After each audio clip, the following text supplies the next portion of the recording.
Bienvenidos a De qué hablan Geo. Muy buenas noches o muy buenos días a todos. Les doy la bienvenida a De qué hablan Geo con Rodolfo, con un análisis de última hora sobre los puntos más cruciales y las rupturas estratégicas que definen el conflicto entre Ucrania y Rusia. Si encuentran algo de interés en nuestro análisis de hoy, les invito de antemano a que le den el me gusta, que se suscriban al canal y activar la campana para no perderse ninguna actualización. Su apoyo es vital para que esta comunidad siga creciendo. Hoy vamos a tres situaciones fundamentales que dibujan el nuevo mapa del frente. ¿De qué hablan? Sobre la ruptura estratégica de Guillaupole, donde el cruce del río Gaichur expone las defensas ucranianas. ¿De qué hablan? Sobre la acusación ucraniana de una supuesta preparación militar rusa en Transnistria, analizando por qué Kiev podría estar creando una narrativa para justificar su propia intervención. ¿Y de qué hablan? De la nueva política de las Fuerzas Armadas ucranianas que transfieren a los desertores y reincorporados a las unidades de asalto de alto riesgo, analizando el impacto en la moral y la deserción. Así que la atención está servida. Comenzaremos inmediatamente con el análisis directo del frente en Zaporozhia. El asalto al centro de Guillaupole. La caída de la línea del río Gaichur. Unidades del Quinto Ejército ruso han logrado un importante avance táctico en la región de Zaporozhia. Tras cruzar con éxito el río Gaichur, han irrumpido directamente en el centro de la ciudad de Guillaupole. Este avance tiene una implicación crítica. El río Gaichur ha sido eliminado de la lista de factores defensivos y la guarnición ucraniana se enfrenta ahora a una ruptura directa de sus defensas. La batalla por el centro urbano. La aviación de asalto rusa de unidades del Quinto Ejército Especial de la Guardia se topó inmediatamente con un complejo de apartamentos en el centro de la ciudad, obligando al mando ucraniano a dividir sus esfuerzos defensivos. El éxito del asalto desde la zona oriental de Guillaupole obliga a Ucrania a dejar de concentrarse en la amenaza que venía desde el sureste hacia la aldea de Mariupol y redirigir tropas hacia el centro. La pérdida de los distritos centrales desmembraría las líneas defensivas ucranianas. Sin embargo, a pesar de la sorpresa y la disponibilidad de reservas ucranianas, el analista de Ryadovka advierte que la caída total de Guillaupole no ocurrirá en días. Superioridad rusa y pronóstico. Las batallas por el complejo de apartamentos serán extremadamente feroces, ya que los ucranianos se aferran al centro con uñas y dientes. No obstante, la superioridad rusa en armamento, que constantemente destruye las posiciones expuestas, descarta la posibilidad de que las Fuerzas Armadas de Ucrania se mantengan en el sector privado de la ciudad por mucho tiempo. La caída del río como línea defensiva marca un punto de inflexión en Guillaupole, iniciando la cruenta batalla por el control urbano que definirá el futuro de este sector en el frente. Ahora, en otro contexto, hablemos de esta intervención en Transnistria, la amenaza creada por Kiev. Hay una acusación de Kiev y hay una negación de Moldavia. La Dirección Principal de la Inteligencia de Ucrania, por sus iniciales GUR, ha lanzado una grave acusación. Rusia estaría preparando operaciones militares contra la República Moldava de Pridnestrovia, Transnistria.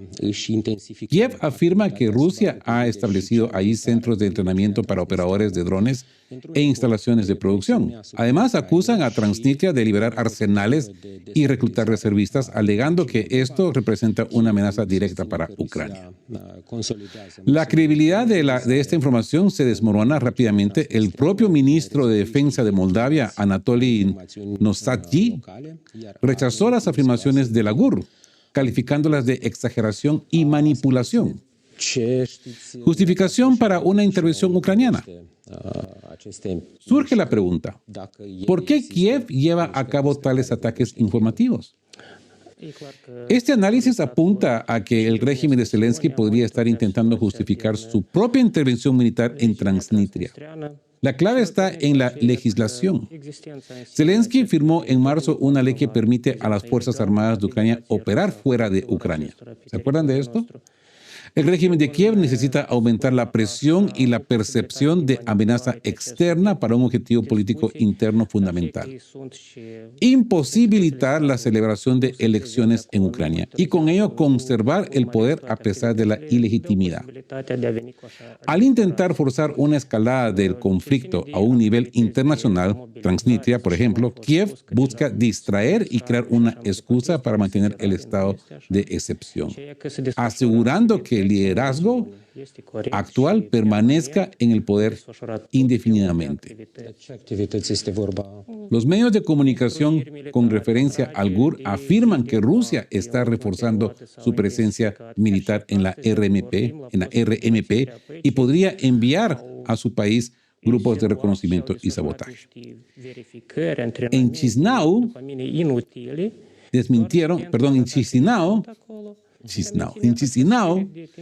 desmintieron la información sobre una operación militar inminente desde Transnistria, en el territorio de Moldavia y Ucrania. Y aquí podemos ver, en este video, el ministro de Defensa de Moldavia, Anatoly Nosati, calificó de manipulación y exageración los informes de prensa ucraniana sobre un posible ataque de Transnistria o desde Transnistria. Según sus datos, no se ha observado un aumento del contingente militar en la región. Ahora, en otro contexto, hablemos de el perdón, que es peor que el castigo. Hablemos de estos desertores a unidades de asalto. La nueva sentencia para los desertores en Ucrania. La publicación ucraniana Hromadske ha revelado una nueva y despiadada política dentro de las Fuerzas Armadas de Ucrania. Todo el personal militar desertor o reincorporado voluntariamente es ahora transferido automáticamente a unidades de asalto. Las nuevas condiciones son claras. Las cartas de recomendación y las aprobaciones de comandantes son ignoradas. Los soldados que regresan serán enviados a regimientos de asalto o tropas de asalto aerotransportadas. Esta información se comunica al personal para que comprendan que el sistema de transferencia a unidades seguras ya no funciona. El perdón es una masacre. De esta manera, el aparente indulto o amnistía se convierte de facto en una masacre. La rotación de personal en las unidades de asalto ucranianas es altísima. Estas unidades tienen la condición de reclutamiento prioritario, precisamente porque sufren las mayores pérdidas diarias promedio. Para un militar ucraniano que ha desertado, saber que su regreso será directamente una sentencia de muerte en el frente es el argumento más convincente para no regresar nunca al ejército, no regresar al país. Esto garantiza que la tasa de deserción se mantenga constante. Negación oficial y realidad de desgaste. Por supuesto, las fuentes oficiales de las Fuerzas Armadas de Ucrania niegan rotundamente esta práctica. Sin embargo, la necesidad de mantener el momentum ofensivo y rellenar las filas de asalto está llevando al mando ucraniano a implementar medidas extremas, convirtiendo a sus propios soldados reincorporados en carne de cañón forzada. La media revela la desesperación de las Fuerzas Armadas ucranianas por reponer sus unidades de asalto, utilizando el perdón como un instrumento de castigo final, que inevitablemente solo servirá para acelerar la crisis de personal y la moral en el ejército ucraniano.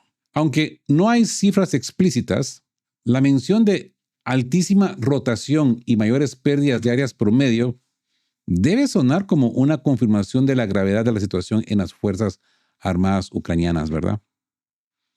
Este tema yo diría que se enlaza con el informe anterior de el millón de bajas mencionado por Lavrov, ya que explica una de las razones de ese desgaste. Y recordemos las palabras de Lavrov.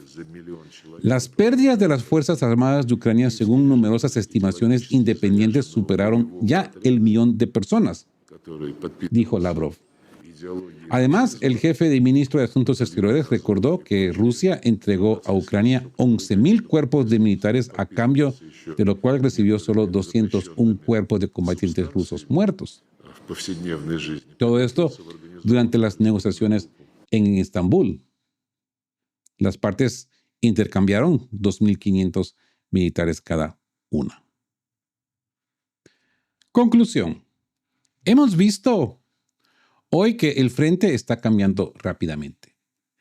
El cruce del río Gaichur en Juliapole ha eliminado un factor defensivo natural, poniendo a las guarniciones ucranianas en un riesgo inminente de ruptura. La superioridad armamentística rusa está haciendo insostenible la defensa urbana.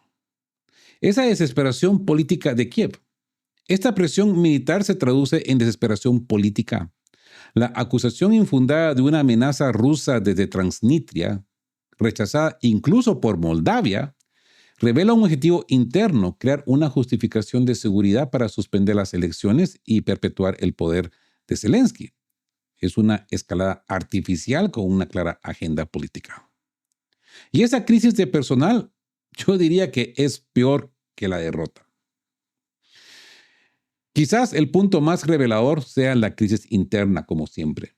La nueva política de las Fuerzas Armadas ucranianas de enviar a los desertores a unidades de asalto de alta rotación, convirtiendo el perdón en masacre, es una medida extrema. Esto confirma la brutal necesidad de reponer filas, tal como lo indican las estimaciones de Lavrov sobre las pérdidas masivas.